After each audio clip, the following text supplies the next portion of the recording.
Hi friends, welcome back to my studio. I'm Katie and today I'm going to be talking about sticker and kit storage fairly specifically for the Planners Anonymous stuff, although you could obviously apply this to other things. This is my ugly tester, and in here I've got my loose sticker sheets from other companies. These are like 5x7 sticker sheets. So we're going to make a prettier one than this one today. But let's talk a little bit about the need that this fills for me. So there are two problems. One is that I've been keeping all of my Planners Anonymous kits, everything in the kits, in this binder. And that is no longer working for me. It doesn't look as bad because I've moved some of the stuff already to my storage, but this thing was like exploding, and also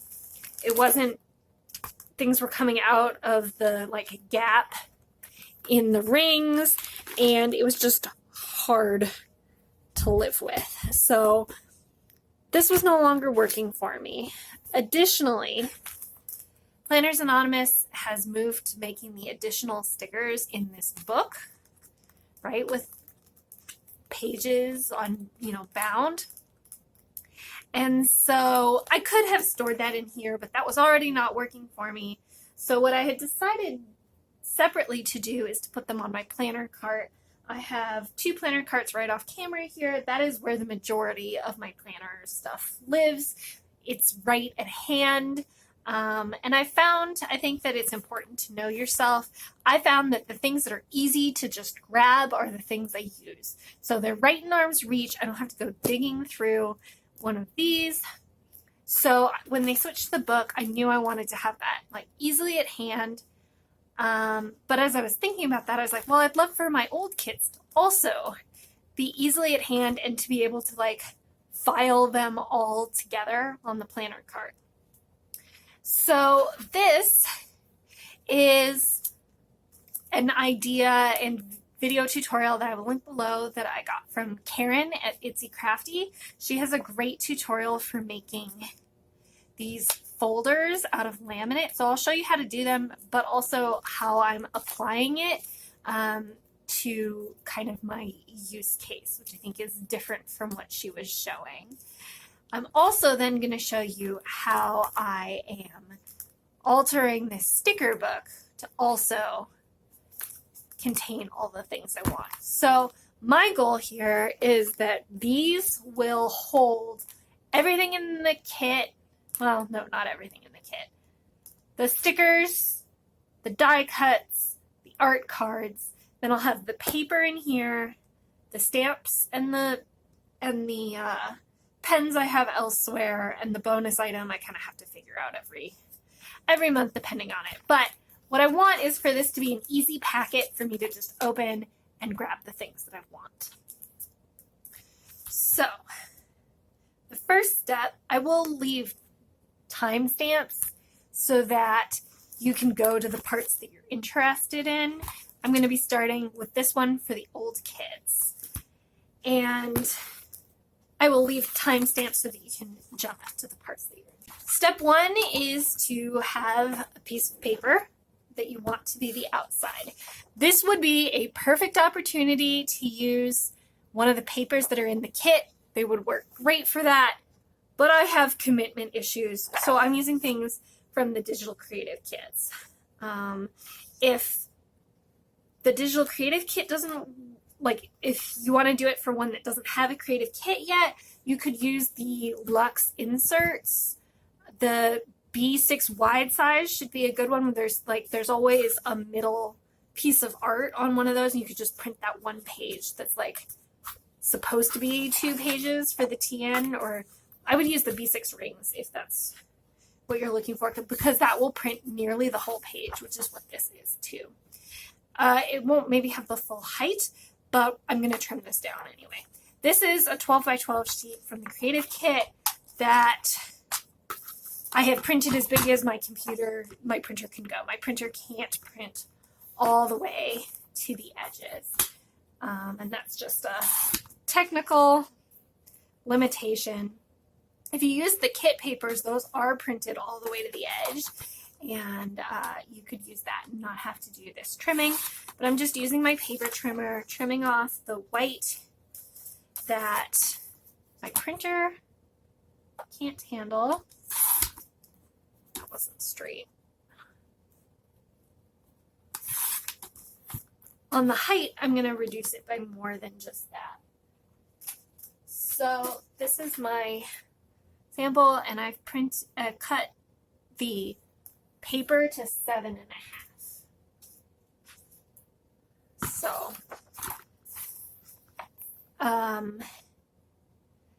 So I guess if you're doing B6 wide, that's 7 inches tall. So you couldn't go higher than 7 inches, which I think could be fine, and actually what I'm apparently doing right now. So I guess I will show you what that is like. I prefer 7.5 inches, but here we are. So I've cut that down, and then the paper from the kit is double-sided. This one isn't, and I'm not gonna let that bother me. It's just the inside. All right, you can use whatever paper you'd want to make your pockets. I'm using Vellum because I like the transparency of seeing in here. Again, the kit comes with Vellum, the kit comes with acetate. Both of those would work great, but I have commitment problems.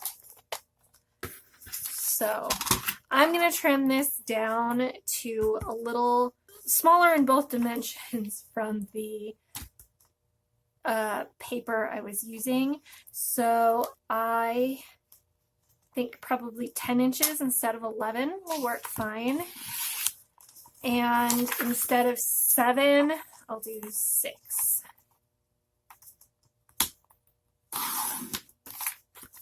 And then I will cut this in half. So did I say this was 10? Yeah, so we'll do 5. I'm giving you these measurements, but honestly, I always kind of make these up as I go along. This is kind of a how you feel like it kind of project. And then I'm going to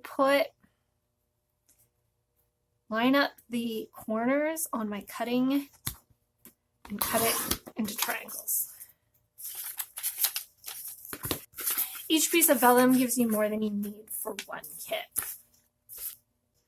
Now I'm going to use my paper on my corner rounder, and I'll go around and round all the corners.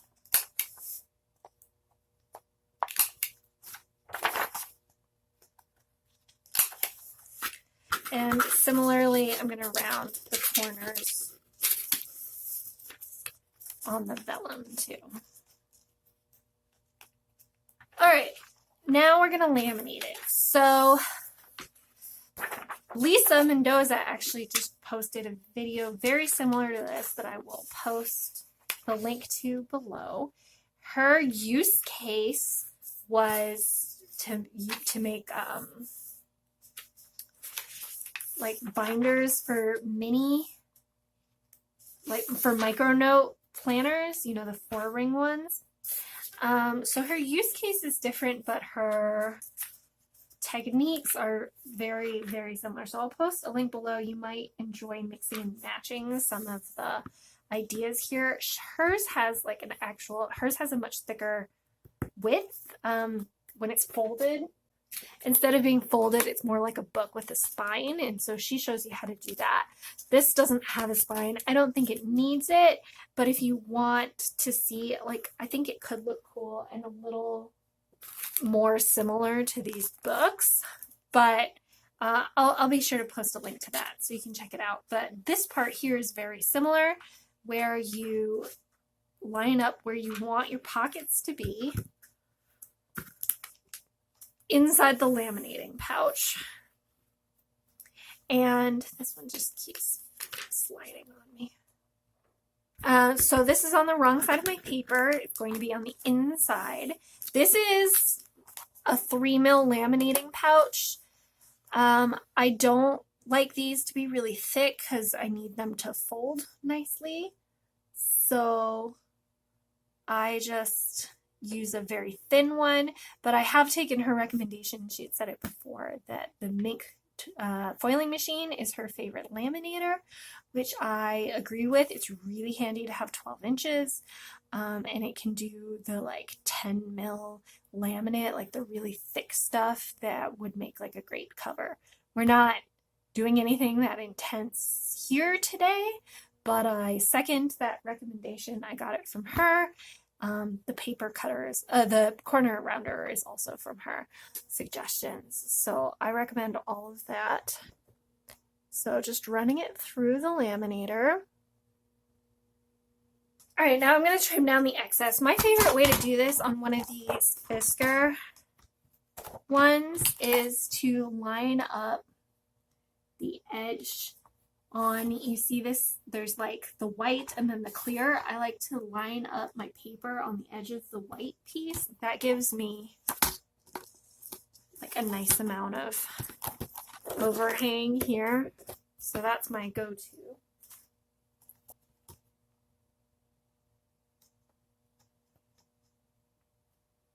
All right, I'm going to round the corners of the laminate. All right, and here comes the unintuitive part. I'm going to take an X-Acto knife or craft knife of any kind, and I'm going to gently, but not too gently, cut through just the plastic here. So I don't want to cut all the way through. So this is at the at the interface of where the vellum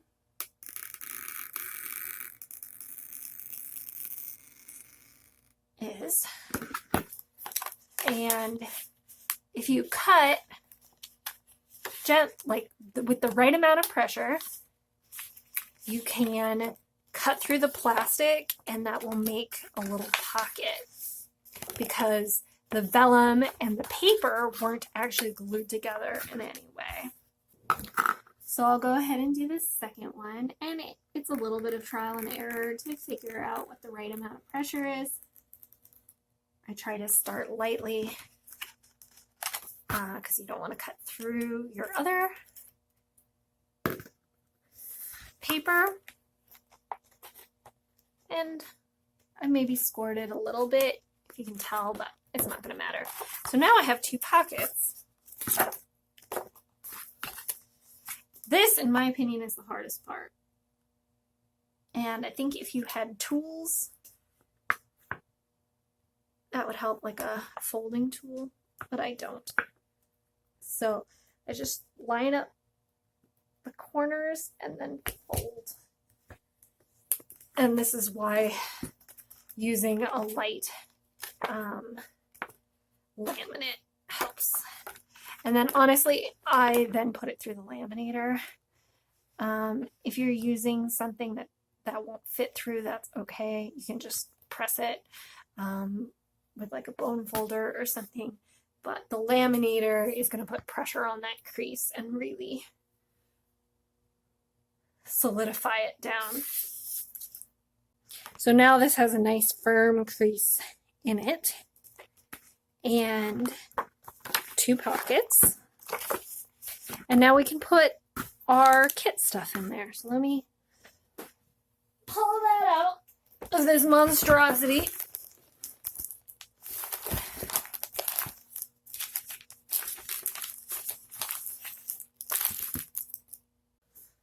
Alright, I'm surprised to find that I don't have the additional sticker pack for this kit. I thought I did. I should double check that and see if it ended up somewhere it's not supposed to be. But anyway, now I have plenty of other additional sticker kits, so we'll pretend this fierce one is the same. Now we can fill our pouch. So I like to separate the two sticker kits because this one is really thick. So I like it to be on a side mostly by itself. Vellum isn't the strongest paper. The laminate really helps strengthen it, but if you needed something, if you plan to get in and out of here a whole lot, you could use a stronger paper and that would work fine. Take the quotes. I like to put the welcome card in there too. And then here I think is where we might suffer a little bit, although not too badly, from the fact that we made it a little too short. So no, that works great actually. The 7 inches wasn't a problem, and I can fit the die cuts and the backing card in there also. If I don't have the weekly sticker kit, which I didn't buy because I thought I had the additional sticker kit. I'm gonna have to check my orders. But the weekly sticker kits should also fit here. Again, you get a little more breathing room if you do the 1/2 an inch taller size, because there's like a little, you're using some of the height as volume, as depth, just to hold these, but it like sticks out a tiny bit, but it's not too bad. So now, or let's say I didn't, let's just try this. Say I didn't have the weekly sticker kit, but say I wanted to put the stamp kit in there. Here's the Sakura stamps. And yeah, you could slide that in there too. And like you have a whole packet that's ready. So I know people like to put this stuff in like photo albums, honestly, like this, so that you can page through every page. I think that's a nice idea, but it's too space intensive for me. So, you know, if you have that on every page, then it gets pretty thick. But all right, let's see if I can fit a set of the weekly sticker kit in here. I can. So the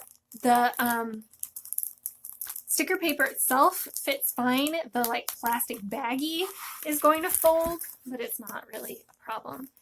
The height, it's a little short, but it's not too bad. So now I've got everything I need except for the paper and the pen and any additional like bonus item. But what I love about this is I can just reach, pull it out, and ready. And I know myself, I know I'm going to use things more that are easy to pull out. So that's for the old kits. Let's talk about the new kits. So obviously for the new kits, the stickers are already in one compact way. Let me show you. So this is what they come like. It's got 12 pages of stickers with this acetate cover and this beautiful back. So this is the additional sticker book, but what I wanted was a way to store the kit stickers and the die cuts and other things also in this book, so that like this, it's just one packet you pull out and you're ready to go. So here's how I did that. Again, I used Vellum. This one I think is a little more of a questionable choice because I'm not laminating it and it's kind of thin, but I like the see-through, but maybe I would recommend using something thicker. The way I designed this, I actually cut this out on my Silhouette Cameo. I'm not going to go into that right now because it's convenient, but a little complicated if you don't know how to use the software, and it's not that intricate a shape. So what this is like the dimensions for it, is this sticker book is B6 wide size, meaning these pages are 5.3 inches wide by 7 inches tall.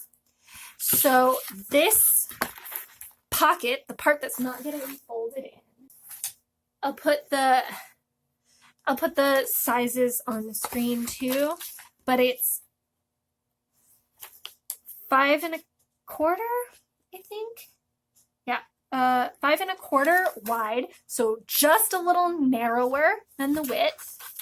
And for this one, I did 3 inches tall, so a little less than half the height, which is 7 inches.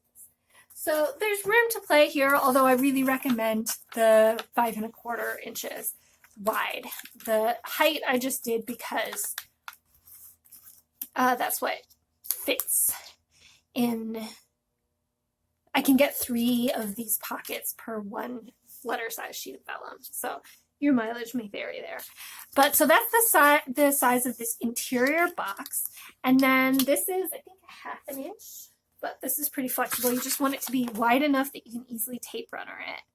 1/2 inch wide. So you would take the size you want this rectangle to be, add 1/2 inch to each side and 1/2 inch to the bottom. So a total of 1 inch across the width and 1/2 inch to the height. And then you cut and score here, and there are lots of ways to do that. I had this Silhouette Cameo do like a dotted line across so that it was easy to fold, but if you had a bone folder or one of those tools that people use for card making, those would all work well. And what you just do is you want to cut these at an angle so that they don't overlap. So you want it to be less than 45 degrees, which I honestly haven't succeeded at here. So you just, if you were doing it, I would fold each of these 4, get the crease marks, and then go in and cut this corner so that it just touches the corner. But you want it to be less than 45 degrees because that way when you fold them, and you can always go in and adjust, they don't overlap, and you'll make like a neater pocket if these flaps don't overlap. Then what I did is just took my tape runner, put tape down. I'm not doing this. I've already done this one, which I tested, and the Northern Lights one I'm not planning on doing because I have a whole Northern Lights kit that I'm going to have to do like the other one, but I don't have any other sticker books right now. They're on their way, which is really exciting, but that's why I'm not actually, so I would just put tape runner here on all of these. Then it's a pretty good fit, even though it's a tiny bit smaller, it's really not that much. It's a close fit, and you just tape it to the bottom and the corners right here. And now you've got a pocket. I would have done it on this cover, and you can by all means, but I think the covers are really pretty, and I kind of expect that someday I'm going to steal them as pieces of art themselves, and so I know I'm never going to use the back of these sticker pages for anything. You know, I'll use the stickers obviously, but then once I tape runnered it in, then I can put stuff in. So here is the Masquerade one. So I've got the die cuts, the sticker, like the kit sticker pages, which are B6 not wide size. They're thinner, so they actually do fit in there. The art card, which is also 5x7. And then I also tend to keep the stamp kit. A stamp backing, I don't know that I would try to put the stamp kit in here. If you did, you definitely would want to use a thicker paper. We can try it here on the air, but there are so many die cuts that could be a problem. I guess I'll put the sticker kit in, the stamps. Yeah, okay. This card is a little, well, no, it's the same height. Never mind. It's just that it's getting caught. It's getting caught on the bottom here, like the inside of the flap. The inside of the pocket. There we go. So you can put all that in there. It's a little hefty. Probably I wouldn't, and it sticks up a little at the top because, again, we're using height kind of as depth. So I store these separately. It would be nice if there were a way of getting the die cuts to not all like clump at the bottom, like if you could make them a little more dispersed, but that's not really how gravity works. So we have to work with what we've got. So I wouldn't want to stuff these super tight in on my bookshelf because I'm a little afraid that the pages would kind of bow. But if you're not doing it super tightly, I think it would be totally fine. And then you just have a nice compact packet.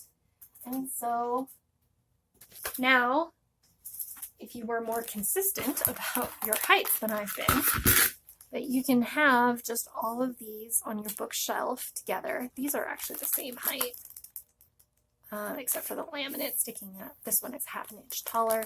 So I think you could go ahead and do 7 inches if you wanted to. And you can have these all on a bookshelf. They kind of bow because that's just how it is, but you can have them all lined up and easily pull them out, use them, put them back in. And the nice thing about this width, I never actually told you what I just cut the excess off. I think it would be fine either way, but the nice thing about this width, looks like it's 10 and 5/8.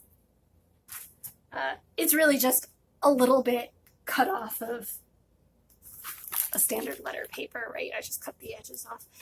What's nice about these is on my Michaels cart, once I fill all the way across, I can get too deep this way. So I'm going to be able to store quite a lot right here in the cart next to me. And I'm really excited about that. So I hope you enjoyed this. I will make sure to post the links below for both Lisa's micronotes similar technique and the place I actually got this from, which is ItsyCrafty.